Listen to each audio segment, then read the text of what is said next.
जाही। मोरे नाम है मिठू लाल जी, मोरे नाम है मिठू लाल जी। तोरे नाम है मिठू लाल जी, तोरे नाम है मिठू लाल जी।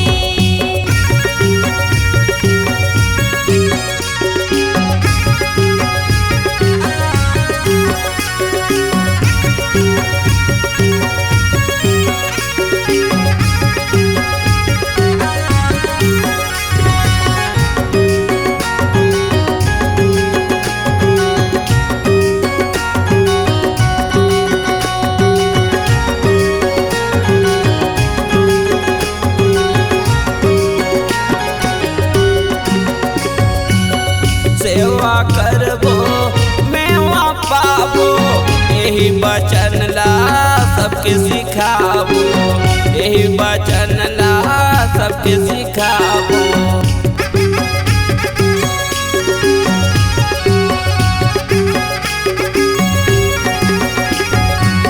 सेवा करबो मेवा पाबो, यही वचन ला सबके सिखाबो, यही वचन ला सबके सिखाबो।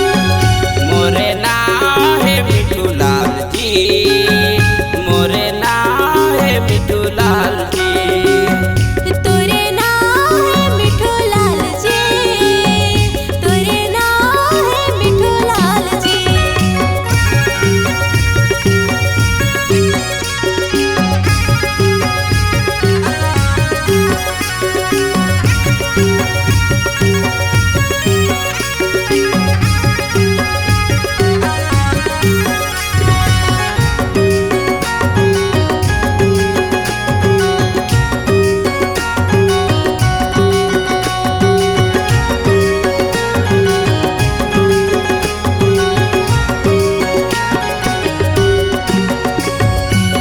गाँव लहंगा सरना पारा, मिठू लाल भैया कर सहारा, मिठू लाल भैया कर सहारा।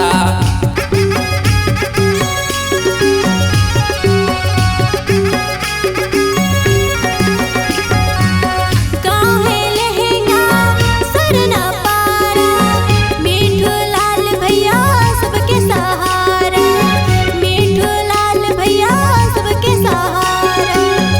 मोरे नाम है मिठू लाल जी, मोरे नाम है मिठू लाल जी।